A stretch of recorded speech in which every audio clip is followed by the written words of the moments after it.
उत्तर प्रदेश में कामिल फाजिल की कक्षाएं क्यों की गई बैन? मौलाना गैंग को हुई परेशानी, योगी ने लिया तगड़ा एक्शन। उत्तर प्रदेश में कामिल फाजिल की कक्षाएं बैन क्या हुई, कुछ कट्टरपंथियों को यह पच नहीं पाया और तो और मौलाना गैंग काफी बेचैन हो गया है। लेकिन कोर्ट के फैसले और योगी के चलते चाबुक ने मौलाना गैंग के मुंह पर ताला लगा दिया है। नमस्कार, कैपिटल टीवी देख रहे हैं आप, मैं हूं आपके साथ हर्ष भारद्वाज। उत्तर प्रदेश मदरसा शिक्षा परिषद ने बड़ा फैसला लेते हुए प्रदेश के मदरसों में संचालित हो रही कामिल और फाजिल की कक्षाओं को बंद करने के निर्देश जारी किए हैं।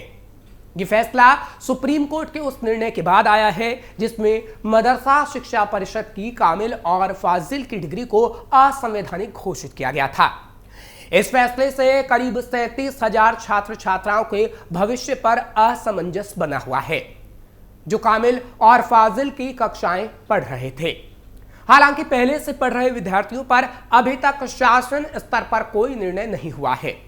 मदरसा शिक्षा बोर्ड के रजिस्ट्रार आरपी सिंह ने बताया कि कोर्ट से डिग्री असंवैधानिक होने के बाद मदरसों में कामिल और फाजिल का पठन पाठन या अध्यापन नहीं किया जा सकता, न ही कक्षाएं संचालित की जा सकती हैं। इस मामले में मदरसा एजुकेशनल एक्ट मामले में सुप्रीम कोर्ट के निर्णय के बाद मदरसों में पढ़ रहे कामिल और फाजिल के करीब 37,000 विद्यार्थियों यानी छात्रों के भविष्य को लेकर बना असमंजस अब भी खत्म नहीं हो सका है। क्या होती है कामिल और फाजिल की डिग्री? कामिल और फाजिल की डिग्री मदरसों में पढ़ने वाले उन छात्रों को दी जाती थी जो आलिम कर चुके होते थे। कामिल ग्रेजुएशन और फाजिल डिग्री पोस्ट ग्रेजुएशन के समकक्ष है। मदरसों का एजुकेशन सिस्टम देश के सामान्य एजुकेशन सिस्टम की तरह होता है। मदरसों में प्राइमरी, सेकेंडरी, सीनियर सेकेंडरी या फिर ग्रेजुएशन की तरह पढ़ाई कराई जाती है।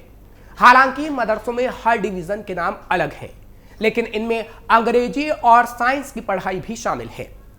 सुप्रीम कोर्ट ने पिछले दिनों उत्तर प्रदेश के मदरसों को लेकर एक बड़ा फैसला सुनाया, जिसके बाद कामिल फाजिल डिग्री लेने वाले स्टूडेंट्स को बड़ा झटका मिला था। दरअसल सुप्रीम कोर्ट ने यह डिग्री देने के प्रावधानों को यूजीसी एक्ट के खिलाफ बताते हुए असंवैधानिक करार दिया था। यूपी मदरसा बोर्ड एक्ट पर हाई कोर्ट के बाद आया सुप्रीम कोर्ट का फैसला। यहां आपको बता दें कि इलाहाबाद हाई कोर्ट ने 22 मार्च को फैसला सुनाते हुए यूपी मदरसा एक्ट को रद्द कर दिया था। भारत के chief justice DY Chandrachud, justice JB Pardiwala और जस्टिस मनोज मिश्रा की बेंच ने फैसला सुनाते हुए हाई कोर्ट के निर्णय को गलत ठहराया था। सुप्रीम कोर्ट ने 2004 के यूपी मदरसा शिक्षा बोर्ड एक्ट की वैधता बरकरार रखते हुए कहा था कि यह धर्मनिरपेक्षता के सिद्धांत का उल्लंघन नहीं करता है। साथ ही कोर्ट ने कहा कि यूपी मदरसा बोर्ड कामिल और फाजिल की डिग्री नहीं दे सकते। उत्तर प्रदेश में कैसा है मदरसा एजुकेशन सिस्टम? उत्तर प्रदेश में करीब 23,500 मदरसे हैं। इनमें यूपी मदरसा बोर्ड से 16,513 मदरसे मान्यता प्राप्त हैं। वहीं करीब 8500 मदरसे बगैर मान्यता के संचालित किए जा रहे हैं। मदरसों का एजुकेशनल सिस्टम देश के एजुकेशनल सिस्टम के जैसा ही होता है। मदरसों में प्राइमरी, सेकेंडरी, सीनियर सेकेंडरी और ग्रेजुएशन लेवल पर तालीम दी जाती है। मदरसों में हर डिवीजन के नाम अलग है, लेकिन इनमें इंग्लिश, साइंस जैसे तमाम विषयों की दुनियावादी पढ़ाई कराई जाती है। मदरसों में पढ़ाए जाते हैं कई विषय। मुंशी यानी 10वीं, यहां थियोलॉजी, अरबी लिटरेचर, फारसी लिटरेचर, उर्दू साहित्य, सामान्य इंग्लिश और हिंदी जैसे सब्जेक्ट होते हैं। आलिम यानी 12वीं, जिसमें थियोलॉजी, गृह विज्ञान, सामान्य हिंदी, लॉजिक और फिलॉसफी, सामान्य अध्ययन, साइंस, टाइपिंग, अरबी लिटरेचर, फारसी लिटरेचर, उर्दू लिटरेचर, सामान्य अंग्रेजी विषय होते हैं। कामिल यानी मुताले हदीस, मुताले मजाहिब, अरबी लिटरेचर यानी अरबी स्टूडेंट्स के लिए, फारसी लिटरेचर यानी फारसी स्टूडेंट्स के लिए, फुनूने अदब, बलागत और उरूज, सामाजिक अध्ययन, मुताले फ़िक़्ह इस्लामी, मुताले उसूल फ़िक़्ह, जदीद अरबी अदब की तारीख, अरबी 3rd ईयर स्टूडेंट के लिए होती है, जबकि जदीद फारसी अदब की तारीख फारसी 3rd ईयर स्टूडेंट के लिए होती है। तर्जुमा, निगारी, इंशा और ताबीर जैसे विषय भी होते हैं। योगी सरकार ने भी उठाए थे सवाल। बता दें कि पहले से मदरसा बोर्ड कामिल नाम से अंडर ग्रेजुएशन और फाजिल नाम से पोस्ट ग्रेजुएशन की डिग्री देता रहा है और मदरसे से डिप्लोमा भी किया जाता है जिसे कारी कहते हैं। इसके अलावा जैसा कि हमने आपको बताया कि मुंशी मौलवी जो कि 10वीं क्लास और आलिम जो कि 12वीं की परीक्षा भी मदरसे करवाता रहा है। कोर्ट में सुनवाई के दौरान उत्तर प्रदेश सरकार ने भी मदरसा बोर्ड की ग्रेजुएशन और पोस्ट ग्रेजुएशन की पढ़ाई पर सवाल खड़े किए थे और कहा था कि इसके आधार पर युवाओं को राज्य और केंद्र सरकार में नौकरी नहीं मिल पाती है। राज्य सरकार ने दिया था तर्क। राज्य सरकार ने तर्क दिया कि मदरसों की ओर से दी जाने वाली फाजिल और कामिल की डिग्री ना तो यूनिवर्सिटी की डिग्री के बराबर है और ना ही बोर्ड की ओर से पढ़ाए जाने वाले पाठ्यक्रमों के समकक्ष है। तो ऐसे में मदरसा बोर्ड से ग्रेजुएशन और पोस्ट ग्रेजुएशन करने वाले छात्र सिर्फ उन्हीं नौकरियों के लिए योग्य हो सकते हैं जिनके लिए हाई स्कूल या इंटरमीडिएट की योग्यता की जरूरत होती है। बता दें कि अंशुमान सिंह राठौर नाम के एक शख्स ने मदरसा बोर्ड कानून के खिलाफ याचिका दायर किया था। बता दें कि अंशुमान सिंह राठौर नाम के एक शख्स ने मदरसा बोर्ड कानून के खिलाफ याचिका दायर की थी जिस पर हाई कोर्ट ने अपना फैसला सुनाया था। हाई कोर्ट के फैसले के खिलाफ अंजुमन कादरी ने सुप्रीम कोर्ट में याचिका दाखिल की थी जिस पर 5 नवंबर 2024 को सुप्रीम कोर्ट ने अहम फैसला सुनाया था।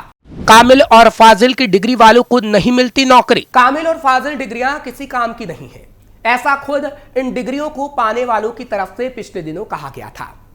कामिल और फाजिल की डिग्री को स्नातक और परास्नातक के समकक्ष मान्यता नहीं दी गई। इस डिग्री पर देश में न कहीं नौकरी मिलेगी और न ही कहीं एडमिशन होता है। यूपी में हर साल तकरीबन 75,000 छात्रों को बोर्ड द्वारा कामिल फाजिल की डिग्री दी जा रही थी। 2018 में 2,95,000 परीक्षार्थी मदरसा शिक्षा बोर्ड की मुंशी मौलवी आलिम कामिल फाजिल की परीक्षा देने का आंकड़ा सामने आया था। यूपी में यह आदेश था कि यूपी बोर्ड की तरह मदरसा बोर्ड भी अधिकतम इंटर स्तर तक की परीक्षा आयोजित करा सकता था, लेकिन बोर्ड नियमों की अनदेखी कर 1987 से ही कामिल फाजिल की डिग्री दे रहा था। 1987 में ही मदरसा बोर्ड की पहली नियमावली बनी थी। इस डिग्री पर देश के किसी भी कॉलेज या विश्वविद्यालय में एडमिशन नौकरी नहीं मिलती। 2018 में मौलवियों ने की थी कोशिश। 2018 योगी की सरकार में ऑल इंडिया टीचर्स एसोसिएशन के अध्यक्ष मौलाना मोहम्मद इदरीस बस्तवी और राष्ट्रीय सचिव वहीदुल्लाह खान सईदी ने कामिल फाजिल को उर्दू अरबी फारसी विश्वविद्यालय से संबद्ध कराने की बहुत कोशिश की थी। पश्चिमी उत्तर प्रदेश के मदरसों को रामपुर स्थित मौलाना मोहम्मद जौहर अली विश्वविद्यालय और पूर्वी उत्तर प्रदेश के मदरसों को मान्यवर कांशीराम उर्दू अरबी फारसी विश्वविद्यालय जो अब हजरत ख्वाजा मोइनुद्दीन चिश्ती उर्दू अरबी फारसी विश्वविद्यालय है से संबंध की बात भी रखी थी, लेकिन कोई निर्णय नहीं हो सका था। मौलवियों की कई सालों की कोशिश भी हुई नाकाम। पिछले दिनों दारुल उलूम हुसैनिया के प्रधानाचार्य हाफिज नजरे आलम ने बताया था कि कामिल फाजिल की डिग्री की मान्यता को लेकर हम लोग वर्षों से आवाज उठाते आ रहे हैं। मान्यता न होने से दोनों डिग्री किसी काम की नहीं है। रामपुर और लखनऊ में उर्दू अरबी फारसी विश्वविद्यालय है। सरकार अगर दोनों में से किसी भी विश्वविद्यालय से संबंध करा दे तो समस्या का स्थायी समाधान हो जाएगा। हम लोग तो छात्रों को स्पष्ट कहते हैं कि डिग्री मान्य नहीं है, इसलिए एडमिशन लेने से पहले इसको समझ लो। बोर्ड में कई बार इस मसले पर सवाल उठाए गए हैं, लेकिन बोर्ड ने खामोशी अख्तियार कर ली है। मौलवियों पर पहले ही सख्त हो चुके हैं योगी। जैसे कामिल और फाजिल को लेकर फैसला आया, वैसे ही पिछले दिनों मुंशी और मौलवियों को लेकर भी फैसला आया था जब योगी की पहली बार सरकार बनी थी। दरअसल मुंशी मौलवी की परीक्षा देने के लिए अभ्यर्थियों की न्यूनतम उम्र सीमा को लेकर बड़ा बदलाव हुआ था। उत्तर प्रदेश मदरसा शिक्षा बोर्ड ने शुरुआती परीक्षा मुंशी मौलवी के लिए अभ्यर्थियों की न्यूनतम उम्र सीमा निर्धारित कर दी थी। मुंशी मौलवियों की परीक्षा के लिए उम्र हुई थी निर्धारित। जब पहली बार योगी की सरकार बनी तो 14 साल से कम उम्र के अभ्यर्थी मुंशी मौलवी की परीक्षा में शामिल नहीं हो सकते थे, ऐसा फैसला लिया गया था। आपको बता दें कि अब तक मदरसा शिक्षा की डिग्री के लिए कोई समय सीमा तय नहीं थी। मदरसा शिक्षा के मुंशी मौलवी आलिम के 2 साल, कामिल के 3 और फाजिल की डिग्री के 2 साल के कोर्स को पूरा करने की कोई समय सीमा थी ही नहीं। यानी मौलवियों के लिए कई कामों पर अंकुश लग चुका, क्योंकि जो काम सही नहीं होता उस पर कोर्ट तो अंकुश लगाता ही है, लेकिन सीएम योगी भी तगड़ा एक्शन लेते नजर आते हैं। फिलहाल आपको खबर कैसी लगी आप कमेंट सेक्शन में जरूर बताएं। खबर को लाइक शेयर करें, कैपिटल टीवी को सब्सक्राइब जरूर करिए।